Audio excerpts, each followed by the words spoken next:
Hello Internet and welcome. So, the plan for this video is to show you the diorama of a Nebelwerfer position.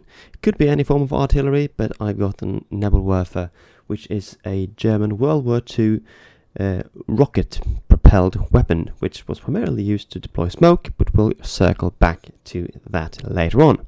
So, what have we got for you?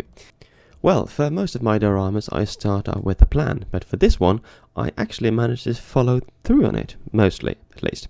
So as you can see, I just started with a piece of styrofoam and I've drawn everything on it which I would like there to be. There's a Nebelwerfer in the middle, some crates with ammunition, a couple of barrels maybe, and a rudimentary position with covered in sandbag, some logs maybe, and barbed wire. So here you can see me test fitting the soldiers to make sure that the trench is deep enough so that it would be plausible for a soldier to take cover in it. Like you see here, I've already built everything already, the kit with the Nebelwerfer and the soldiers in winter camouflage, and I think they fit rather nicely, and the depth on the pit is rather nice as well. But the issue with this diorama is that you won't get much elevation. All in all, you have the pit with the artillery piece is supposed to be positioned, but I need to make some sort of higher ground with maybe the logs or some pieces of sand or sandbags or something like that. So I worked about some of the edges a bit on it. As you can see, I've cut some of them off, and the excess foam here, I'm just thinking of how I can use that later on to improve it a bit. But here you can see me with the materials I've gathered. I just walked straight out of my house into my garden and picked up some pieces of logs, which, sticks. But at 1/35 scale, they look pretty good. So I picked the one that I think would be feasible for a man to pick up. As you can see, they won't be much thicker than the arm of a 1/35 scale soldier. So what I do is that I scatter them randomly around in the length of about 1 to 1.5 height of a 1/35 scale soldier, so that possibly these 4 men could have built this position all by themselves. There's a shovel in the back there, so it would take in some time. But here's a little structure I made. I don't know, maybe you could put some rucksacks or ammunition, something that needs to be dry in there, and here's the whole thing. It's a pretty nice scene, I think. And the colours might look a little bit off right now, but that's because all this is natural wood. But as you can see, I managed to fit in quite a lot of details in here. There are the inner walls of the structure, the support logs, and then have the logs in front of the position, to offer some extra levels of protections, I guess. There's a fence out there on the left, just to, spice things up with a bit of an open, empty surface there.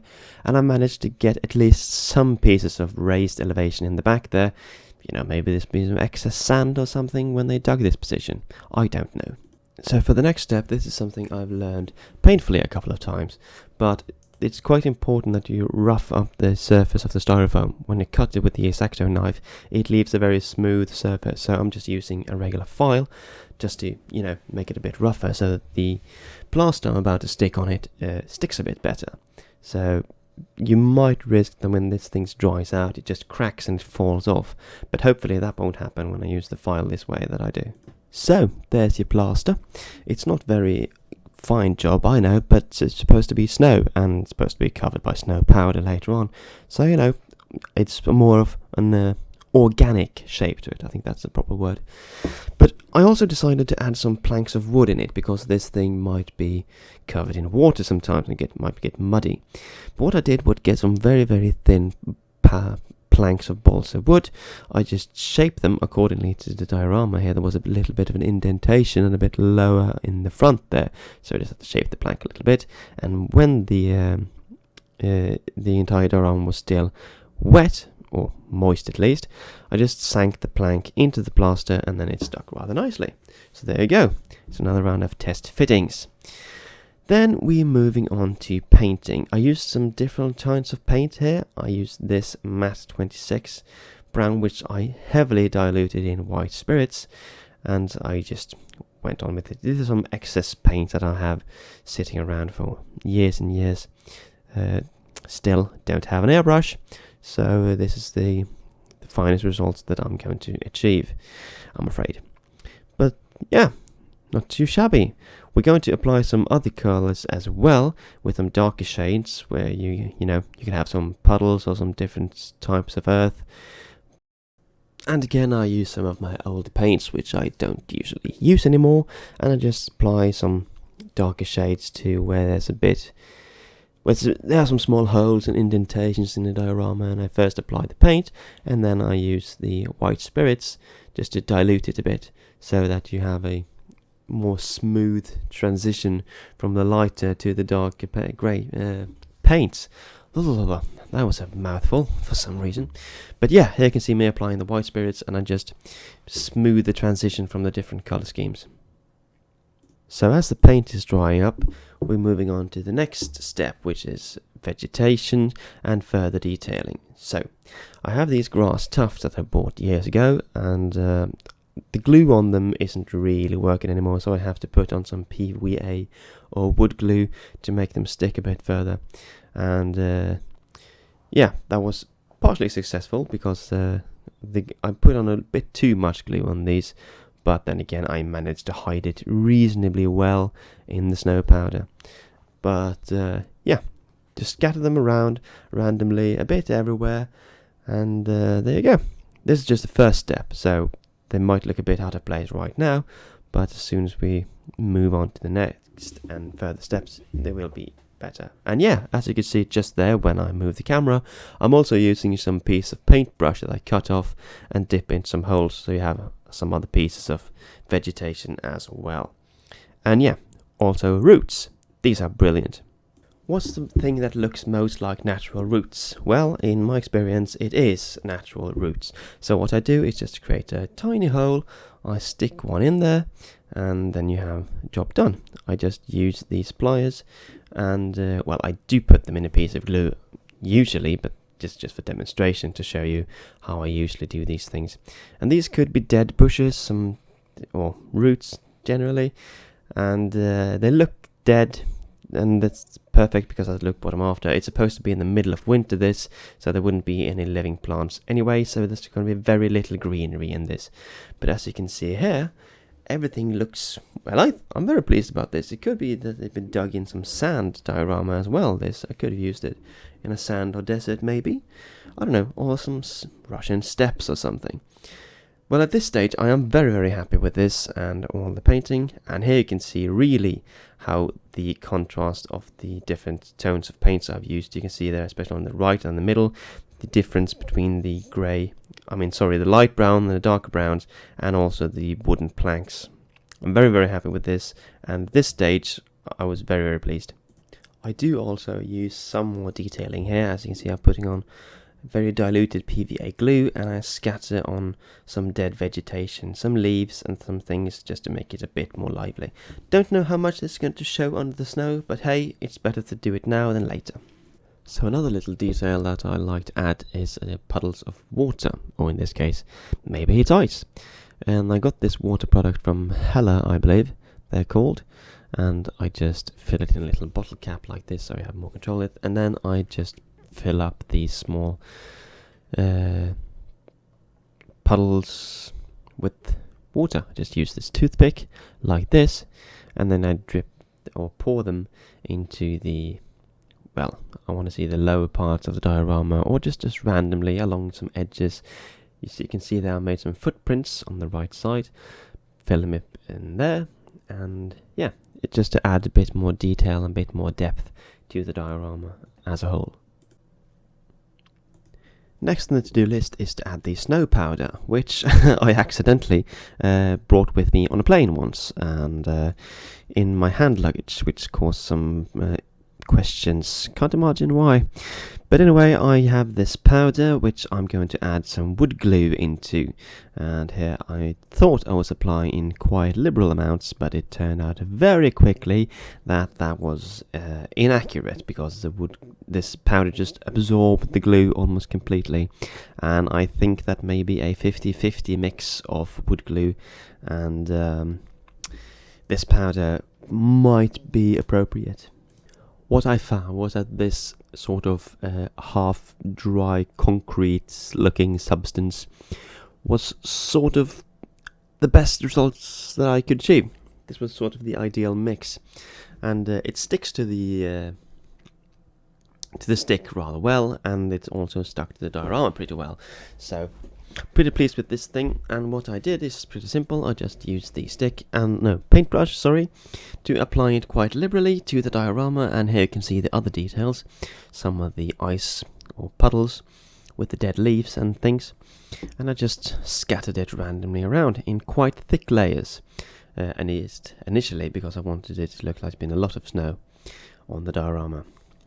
Other places I just used very thick, bulks almost, especially here around the little roof structure thingy, where I imagine that snow might be piled up, or if they had been shoveling snow in the pit, they would have thrown it over the side. But here you go, a bit more in detail look at the still wet snow here, and pointing out, yeah, there's a puddle in there somewhere. Tried not to get so much on the leaves and on the plants and bushes structures, because I want them to show through the snow, even though it might be snowing quite heavily for a while, and also not on the planks around where the Nebelwerfer is supposed to sit, because I imagine they threw a tarp over it when it's been snowing heavily, and therefore there wouldn't be as much snow down there. When the snow mixture had dried for a couple of minutes, I took some of the snow powder and I just sprinkled that lightly on top, because that looks a little bit better. I think it looks like it's been snowing more recently, and I just applied it in quite thick layers and just sprinkled it all over the entire diorama, because when I did that, you can just, after you've done that, you can just flip the entire thing upside down, and all the excess snow will just fall off it, and then you can repeat the process, maybe put on some more adhesive glue, spray glue on top of it, and then you have as thick a layer as you want. I just used a very thin layer because I've just felt that looked a bit better, and I didn't have any spray adhesive anyway, so this is just how it's going to be. So as I'm finishing the base off here with the balsa wood structures around the side, which by the way I made a complete arse out of the cutting this thing, so it's bent in all directions, none of the sides are straight, so this was an absolute nightmare to get on with. But anyway, I thought I'd just tell you a couple of more things about this thing. There were some details that I also implemented, but I forgot to film while making. I just put in a couple of trees and a radio and some wires, so that, maybe this artillery battery could have some contact with the other world. You can see it right there. And there was also one thing that came to mind after this diorama was almost completed, which was that the Nebelwerfer, the rocket type battery that I'm building here, would never have had a position like this and wouldn't have been dug in anywhere.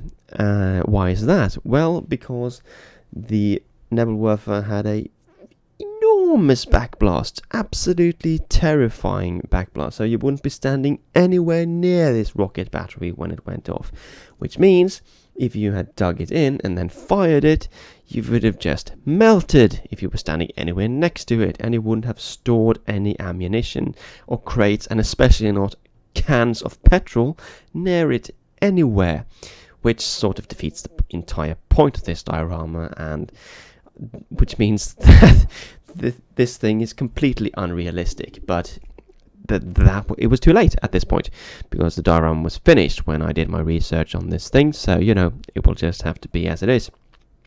I did try and stick an 88mm in there instead, just so it could be more feasible, but it wouldn't fit. The 88mm flak cannon is too big, and this was built with the Nebelwerfer in mind, so it would just have to be the Nebelwerfer anyway. So if there are any historical accuracy guys out there who are particularly annoyed with me because of that, so there you go. I didn't realize it at the time when starting making this. I just got this Nebelwerfer model kit and I thought, hey, this would be a great little centerpiece for a diorama. And it was. I still think it looks good.